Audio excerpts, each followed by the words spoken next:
नमस्कार सर्व शिक्षक मित्रांनो, विद्यार्थी मित्रांनो. मराठीच्या TET आणि CTT अभ्यासामध्ये आपल्या सर्वांचं स्वागत. आजच्या तासिकेमध्ये आपण विभक्ती आणि कारक या दोन विषयावर आधारित आजची आपली PYQ असणार आहेत. यापूर्वी देखील आपण विभक्ती आणि कारक यांच्यावर तासिका घेतली आहे, परंतु ही थोडी वेगळ्या प्रकारची तासिका आहे.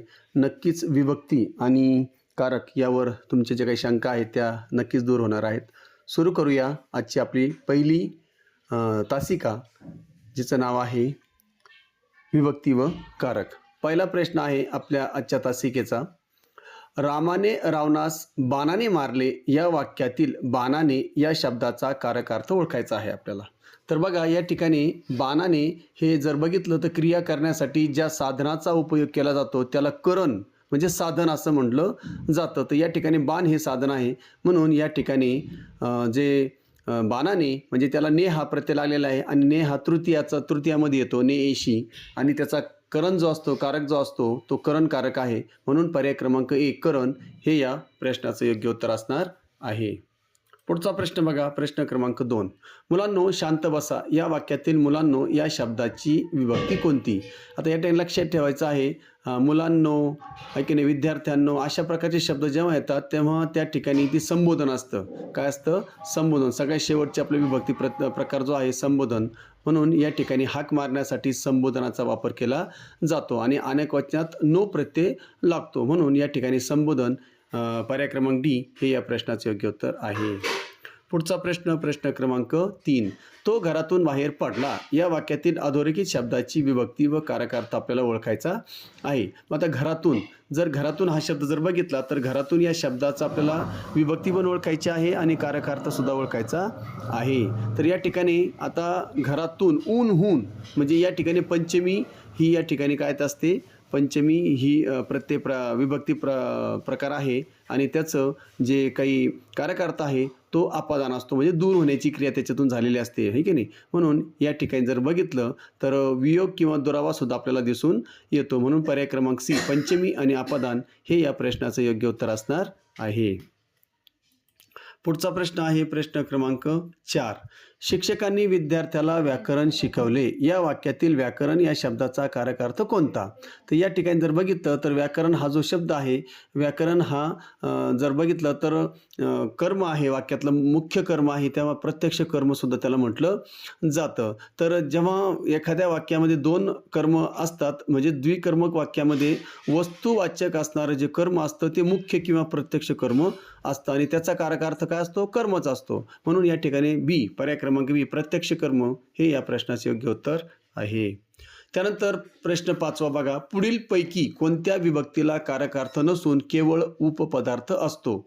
आता सप्तमीमध्ये जर बघितलं तर सप्तमीमध्ये अधिकरण हे कारकार्थ असतो, पंचमीमध्ये जो असतो अपादान असतो आणि द्वितीयामध्ये कर्म हे कारकार्थ असतो. परंतु षष्टीमध्ये मात्र कोणत्याही प्रकारचा कारकार्थ नसतो. कारण का? तर षष्ठी विभक्तीचा मुख्य क्रियापदाशी थेट संबंध नसून तो नामाशी असतो, म्हणून तिला मुख्य कारकार्थ नसतो, केवळ संबंध हा उपपदार्थ असतो. म्हणून पर्याय क्रमांक B षष्टी हे या प्रश्नाचे योग्य उत्तर आहे. पुढचा प्रश्न 6वा. मी मुंबईहून आत्ताच आलो या वाक्यातील मुंबईहून या शब्दाचा कारकार्थ कोणता? मग आता याची मुंबईहून म्हणजे ऊनहून आलंय म्हणजे पंचमी आहे आणि पंचमीचा कारकार्थ असतो अपादान, म्हणजेच काय? दुरावा किंवा वियोग झाल्याचं आपल्याला लक्षात येतं आहे. कारण मुंबईपासून दूर होण्याचा या ठिकाणी आपल्याला दुरावा किंवा वियोग दिसतो या शब्दामधून. म्हणून पर्याय क्रमांक B अपादान हे या प्रश्नाचे योग्य उत्तर आहे. 7वा प्रश्न बघा. त्याने राजाला घोडा दिला या वाक्यातील राजाला या शब्दाचा कारकार्थ आपल्याला ओळखायचा आहे. पहिले आपल्याला विभक्ती शोधावं लागेल. तर या ठिकाणी जर बघितलं तर यामध्ये दान देण्याची क्रिया झालेली आहे की नाही. त्याने राजाला घोडा दिला, दिल्याची क्रिया आहे म्हणजे दान दिलेलं आहे म्हणजे संप्रदान. आता या ठिकाणी ही चतुर्थीचा विभक्ती प्रकार आहे आणि चतुर्थी जे असतं सलाते सलानाते चतुर्थीचे विभक्ती प्रत्यय आहेत. तर या ठिकाणी आपण बघायचं, जर दान देण्याची क्रिया असेल तर ती चतुर्थी आणि जर दान देण्याची क्रिया नसेल त्यामध्ये तर ती द्वितीय असते. परंतु या ठिकाणी दान देण्याची क्रिया आहे म्हणून हे चतुर्थी आहे आणि चतुर्थीचं कारकार्थ असतो संप्रदान. म्हणून पर्याय क्रमांक संप्रदान हे या प्रश्नाचे योग्य उत्तर आहे. आठवा प्रश्न बघा, सभेने मसुदा मंजूर केला. या वाक्यातील सभेने या शब्दाची विभक्ती आपल्याला ओळखायची. तर बघा, ने प्रत्यय लागलेला नेईशी का कोणाचा आहे, तर तृतीयाचा आहे. म्हणून या ठिकाणी पर्याय क्रमांक डी जो आहे, पर्याय क्रमांक डी तृतीया, हे या प्रश्नाचं योग्य उत्तर होणार आहे. पुढचा प्रश्न क्रमांक 9. दरवर्षी आषाढीला पंढरपूरला मोठी जत्रा भरते. या वाक्यातील आषाढीला या शब्दाचा कारकार्थ काय? तर बघा, आषाढीला म्हणजे या ठिकाणी आपल्याला काय दिलेलं आहे, वेळेचं किंवा ठिकाणाचं आपल्याला जेव्हा त्या ठिकाणी वर्णन किंवा लक्षात येतं की क्रिया ज्यावेळी ज्या ठिकाणी घडते किंवा ज्यावेळी घडते, तर जेव्हा काळ किंवा स्थळ दाखवलं जातं तेव्हा ते अधिकरण असतं. तर या ठिकाणी सप्तमी हा त्या ठिकाणी काय असतो, विभक्तीचा प्रकार असतो. म्हणून या ठिकाणी अधिकरण, पर्याय क्रमांक सी अधिकरण, हे या प्रश्नाचे योग्य उत्तर आहे. त्यानंतर 10वा प्रश्न बघा, त्याचं अक्षर मोत्यासारखं सुंदर आहे. यामध्ये मोत्यासारखे या शब्दाचा उपपदार्थ कोणता? तर या ठिकाणी जर बघितलं तर मोत्यासारखे या शब्दातून तुलना लक्षात येते आपल्याला. काय ते? तुलना. मग जेव्हा दोन वस्तूची तुलना केली जाते तेव्हा तिथे उपपदार्थ तुलना हा असा असतो. इथे अक्षराची तुलना मोत्याशी केलेली आहे. मग जेव्हा तुलना केलेली असते तेव्हा त्या ठिकाणी हा जो उपपदार्थ आहे तो शब्दाचा उपपदार्थ काय असतो? तुलना असतो. म्हणून पर्याय क्रमांक बी तुलना हे या प्रश्नाचे योग्य उत्तर आहे. पुढचा प्रश्न 11वा, खालीलपैकी कोणत्या वाक्यात द्वितीया विभक्ती कर्म आले आहे? तर तुम्ही जर बघितलं 4 वाक्य वाचले तर तुमच्या लक्षात येईल. पहिलं वाक्य बघा, पोलिसांनी चोराला पकडले. तर या ठिकाणी कर्म जे आहे, कर्म आहे की नाही, कर्म कोणतं आहे तर चोराला, आणि त्या चोर काय आहे, कर्म आहे, आणि त्या चोराला ला हा विभक्ती प्रत्यय लागलेला आहे. म्हणजे या ठिकाणी द्वितीया आहे ती, आणि द्वितीया जे असते तर या ठिकाणी स लाते, सला नाते, आणि चतुर्थीमध्ये सुद्धा स लाते, सला नाते असतं. पण चतुर्थीमध्ये एक तर उद्देश असतो किंवा त्या ठिकाणी काहीतरी देण्याची क्रिया झालेली असते, म्हणजे दानाची क्रिया असते. दान किंवा वस्तू भेट किंवा उद्देश त्या ठिकाणी दर्शविला जातो. परंतु या ठिकाणी असा कोणताही उद्देश नाही किंवा दान देण्याची क्रिया नाही. म्हणून हे द्वितीयाचं जे आहे, कारण मुख्य कर्म आहे त्यामध्ये, त्याने कर्माला प्रत्यय लागलेला आहे. म्हणून या ठिकाणी कारकार्थ सुद्धा त्याचं काय आहे, कर्म आहे. म्हणून पर्याय क्रमांक ए पोलिसांनी चोराला पकडले हे या प्रश्नाचे योग्य उत्तर होणार आहे. पुढचा प्रश्न 12वा, द्वितीया आणि चतुर्थी विभक्तीचे प्रत्यय सारखेच आहेत, तर त्यांच्यातील फरक कशावरून ओळखला जातो? आता लक्षात ठेवायचं आहे, जर प्रत्यय लागलेला शब्द कर्म असेल तर द्वितीया, आणि जर तो शब्द दान, भेट किंवा उद्देश दर्शवत असेल तर त्याला चतुर्थी मानलं जातं. म्हणून वाक्यातील शब्दाच्या कारकार्थावरून हा पर्याय जो आहे, पर्याय क्रमांक ए, हे या प्रश्नाचे योग्य उत्तर होणार आहे. प्रश्न क्रमांक 13, पक्षी झाडावर बसला. या वाक्यातील झाडावर या शब्दाची विभक्ती कोणती मानली जाते? तर आता लक्षात येईल, झाडावर, तर या ठिकाणी स्थळाचा उल्लेख झालेला आहे की नाही, स्थळ आणि वेळेचा उल्लेख जर होत असेल तर या ठिकाणी लक्षात ठेवायचं आहे ते सप्तमी असते, म्हणजे अधिकरण असतं. आता याचं स्पष्टीकरण देतो थोडक्यात. झाडावर या शब्दातील वर हे शब्दयोगी अव्यय आत, मध्ये, वर या अर्थाने स्थळ दर्शविते, जे सप्तमीचं म्हणजे अधिकरणचं काम करते. म्हणून ही सप्तमी प्रतीक रूपक विभक्ती आहे. म्हणून पर्याय क्रमांक सी सप्तमी हे या प्रश्नाचे योग्य उत्तर होणार आहे. 14वा प्रश्न बघा, तुझ्यापेक्षा श्याम शहाणा आहे. या वाक्यातील तुझ्यापेक्षा या शब्दाचा कारकार्थ किंवा उपपदार्थ कोणता? आता आपल्याला उपपदार्थ विचारलेला आहे, तर या ठिकाणी लक्षात ठेवायचं आहे, काय होईल बघा, तुलना केलेली आहे, तर अपदान पण म्हणता येईल त्याला आणि तुलना पण म्हणता येईल. तुलना शब्द शक्यतो दिला जाईल की नाही सांगता येत नाही परीक्षेमध्ये, परंतु या ठिकाणी दिलेला आहे. तर तुलना तर केलेली आहे. पेक्षा हे शब्दयोगी अव्यय पंचमी विभक्तीचं काम करतं, आणि म्हणजे त्याच्याहून, आहे की नाही. आता जर आपण म्हटलं की त्याच्या आता या ठिकाणी कसं म्हटलेलं आहे, शब्द कोणता बघा, तुझ्यापेक्षा म्हणजे त्याच्याहून, आहे की नाही, पेक्षा आणि ऊनहून, तर या ठिकाणी तुझ्याहून श्याम शहाणा आहे. म्हणजे या ठिकाणी पेक्षा शब्दाच्या ऐवजी ऊन हा शब्द आपण सुद्धा हून हा शब्द घेऊ शकतो. म्हणजेच या ठिकाणी अपदान हे जे आहे, या ठिकाणी अपदान किंवा तुलना जो पर्याय क्रमांक डी आहे हे या प्रश्नाचं उत्तर आहे. कारण या ठिकाणी उपपदार्थ कोणता आहे, तुलना असतो. म्हणून पर्याय क्रमांक डी अपदान हे या प्रश्नाचे योग्य उत्तर होणार आहे. 15वा प्रश्न बघा, खालीलपैकी प्रथमा विभक्तीचा मुख्य कारकार्थ कोणता असतो? तर लक्षात ठेवायचं आहे, आपल्याला कारकार्थ सुद्धा पाठ पाहिजेत. म्हणजे प्रथमापासून संबोधनपर्यंत हे लक्षात ठेवायचं आहे. तर या ठिकाणी लक्षात ठेवायचं प्रथमाचा जो कार्यकर्ता असतो तो कर्ता असतो, लक्षात ठेवायचा आहे. कारण प्रथम विभक्तीमध्ये कोणत्याही प्रकारचं त्या ठिकाणी प्रत्यय येत नाही, म्हणून लक्षात ठेवायचं प्रथमाचा कार्यकर्ता कर्ता असतो, जसं द्वितीयाचा कर्म असतो, लक्षात ठेवायचं आहे. म्हणून पर्याय क्रमांक ए या ठिकाणी काय आहे आपलं या प्रश्नाचं उत्तर आहे. पुढचा प्रश्न 16वा प्रश्न बघा. भीतीने त्याचा थरकाप उडाला या वाक्यातील भीतीने या शब्दाचा कारकार्थ कोणता? तर या ठिकाणी लक्षात ठेवायचं ने, भीतीने, ने एशी, नि शी ही ई, म्हणजे या ठिकाणी प्रत्यय लागलेला आहे आणि तृतीयाचे प्रत्यय आहेत आणि तृतीयाचा जो कारकार्थ आहे तो करण असतो. म्हणजे काही एक तर हेतू किंवा त्या ठिकाणी साधन किंवा कारण या ठिकाणी दर्शवलेलं असतं. तर या ठिकाणी भीतीने हे की नाही हेतू आहे किंवा कारण आहे, म्हणजे या ठिकाणी हे करणकारक या ठिकाणी आलेलं आहे. म्हणून पर्याय क्रमांक बी करण हे या प्रश्नाचं योग्य उत्तर आहे. आता आणखी थोडक्यात त्याचं स्पष्टीकरण सांगतो. तृतीय विभक्तीचा करण कारकार्थ कधी कधी क्रियेचं कारण किंवा हेतू दर्शवण्यासाठी सुद्धा वापरला जातो. जसं थरकाप उडण्याचं कारण काय आहे? भीती आहे. म्हणजेच या ठिकाणी करण हेतू असतो, कारण असतं किंवा साधन वापरलं जातं, हे सुद्धा त्यामध्ये आहे. म्हणून पर्याय क्रमांक बी हे या प्रश्नाचं योग्य उत्तर आहे. 17वा प्रश्न बघा. त्याचं घर लाकडाचं आहे, है की नाही? त्याचे घर लाकडाचे आहे या वाक्यातील लाकडाचे या शब्दाची विभक्ती ओळखा. आता लाकडाचे चे च्याची आणि चे च्याची है की नाही, चाची चे च्याची ही षष्टी विभक्तीचे प्रत्यय आहेत आणि या ठिकाणी चे हे प्रत्यय लागलेला आहे, म्हणून या ठिकाणी षष्टी कुठं आहे तर षष्टी पर्याय क्रमांक डी बघा. षष्टी पर्याय क्रमांक डी हे या प्रश्नाचे योग्य उत्तर होणार आहे. चला या ठिकाणी पुढचा प्रश्न घेऊया आपण. प्रश्न क्रमांक 18. जेव्हा वाक्यात क्रियापदाने दर्शवलेली क्रिया कर्त्यापासून सुरू होऊन कर्त्यापाशीच थांबते तेव्हा कर्माची विभक्ती कोणती असते? तर बघा, कर्त्यापासूनच सुरू होते आणि कर्त्याहून थांबते, म्हणजे त्या वाक्यात कर्म असतं का? तर कर्मच नसतं. मग वाक्यात कर्मच नसते म्हणून कर्ता प्रथमावस्थेमध्ये असतो, हे या ठिकाणी दिलेलं आहे. कारण अकर्म वाक्यात क्रिया कर्त्यावरच वेळ घालते, त्यामुळे वाक्यात कर्म नसते आणि कर्ता नेहमी प्रथमा विभक्तीत असतो. म्हणून पर्याय क्रमांक सी हे या प्रश्नाचे योग्य उत्तर असणार आहे. डी पर्याय सुद्धा बघू शकता तुम्ही, या ठिकाणी डीचं काही होणार नाही. चला पुढे जाऊया. प्रश्न क्रमांक 19. मुलाने कुत्र्याला काठीने मारले या वाक्यात अनुक्रमे कोणत्या विभक्त्या आलेल्या आहेत? आता यामध्ये 3 विभक्त्या आलेल्या आहेत. मुलाने तृतीया, कुत्र्याला है की नाही ला, तर या ठिकाणी ती काय आहे? कुत्र्याला.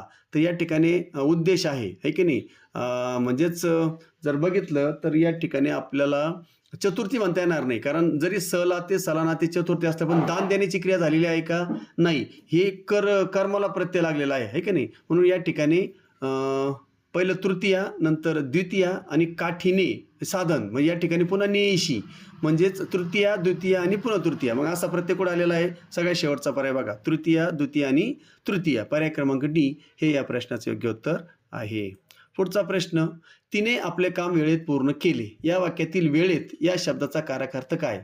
आता वेळेला त हा प्रत्यय लागलेला आहे, म्हणजे त ई आ सप्तमीचा आहे आणि सप्तमीचा कारकार्थ काय आहे? अधिकरण. म्हणून पर्याय क्रमांक बी अधिकरण हे या प्रश्नाचा योग्य उत्तर आहे. आता बघ तसा आणखी जर विचार जर केला तर अधिकरण जेव्हा असतं तेव्हा त्याच्यामध्ये काळ किंवा वेळ दर्शवलेली असते किंवा वेळेचा किंवा स्थळाचा बोध करून देणाऱ्या कारकार्थाला अधिकरण असं सुद्धा म्हटलं जातं. हे सुद्धा स्पष्टीकरण त्यामध्ये आपल्याला घेता येईल. चला प्रश्न उत्तर समजलं सर्वांना? बी हे या प्रश्नाचे योग्य उत्तर आहे.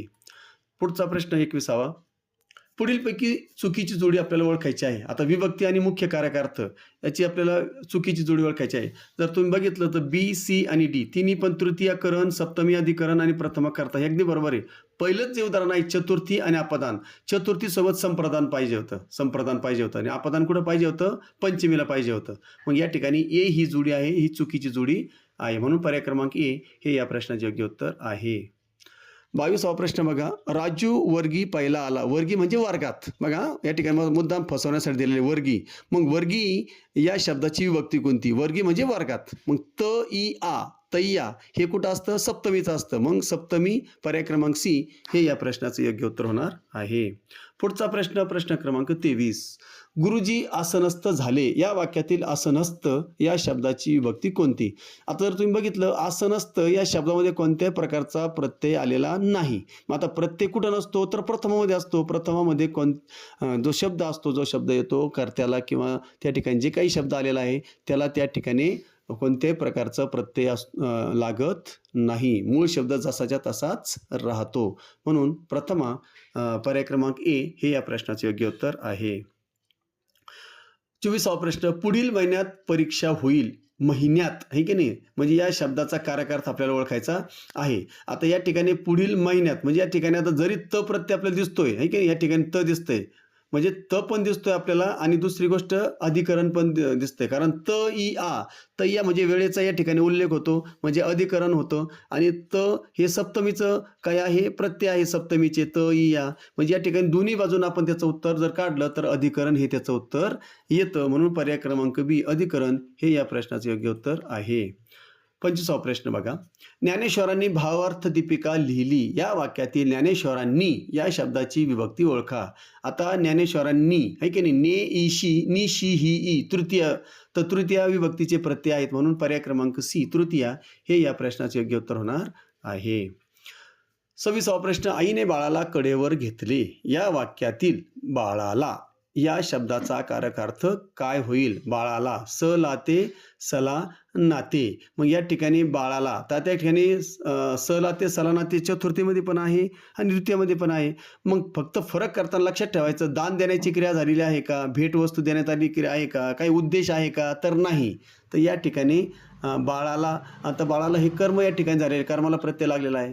म्हणून या ठिकाणी हे कर्म म्हणजेच द्वितीयाचं हे उदाहरण आहे, द्वितीय विभक्ती, आणि द्वितीय विभक्तीचा कारकार्थ असतो कर्म. म्हणून पर्याय क्रमांक ए कर्म हे या प्रश्नाचे योग्य उत्तर होईल.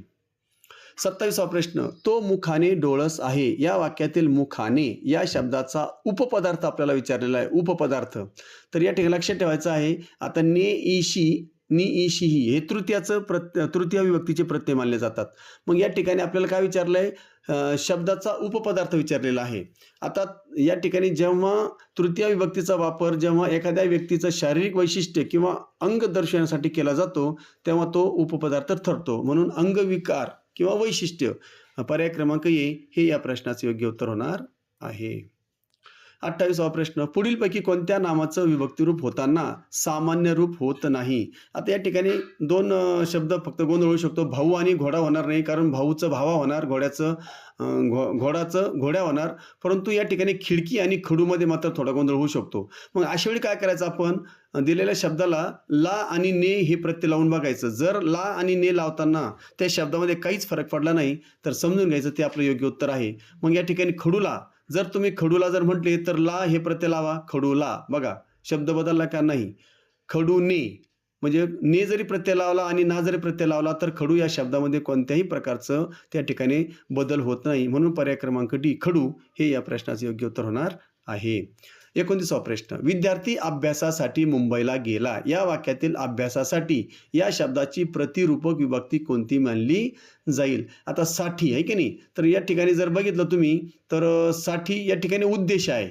जरी या ठिकाणी साठी आलेला आहे तर या ठिकाणी उद्देश जेव्हा दर्शविला जातो आहे की नाही, उद्देश किंवा काही भेटवस्तू दान दिलेलं असतं, म्हणजे दान भेट दान देण्याची क्रिया आणि काहीतरी उद्देश असेल तर या ठिकाणी जर असेल तर त्या ठिकाणी चतुर्थी मानली जाते. लक्षात ठेवायचं, साठी करिता ही शब्दयोगी अव्यये हेतू किंवा उद्देश दर्शवितात जे चतुर्थी विभक्तीचे संप्रदान किंवा उद्देश कार्य करतात. म्हणून ही चतुर्थीचं प्रतिरूपक आहे. म्हणून पर्याय क्रमांक डी चतुर्थी हे या प्रश्नाचं योग्य पर्याय पण आहे आणि योग्य उत्तर होणार आहे. पुढचा प्रश्न, शेवटचा प्रश्न, त्याचे दुकानात लक्ष नसते. या वाक्यातील दुकानात या शब्दाचा कारकार्थ विचारलेला आहे. आता बघा, दुकानात त या ठिकाणी प्रत्यय लागलेला आहे आणि त हा त इ आ सप्तमीचा या ठिकाणी काय आहे, तो प्रत्यय आहे. आणि मग सप्तमीचं कारकार्थ काय असतो तर अधिकरण असतं. म्हणून पर्याय क्रमांक सी अधिकरण हे या प्रश्नाचं योग्य उत्तर असणार आहे. अशा प्रकारे 30 प्रश्न आपले झालेले आहेत. आशा करतो तुम्हाला ते समजले असतील.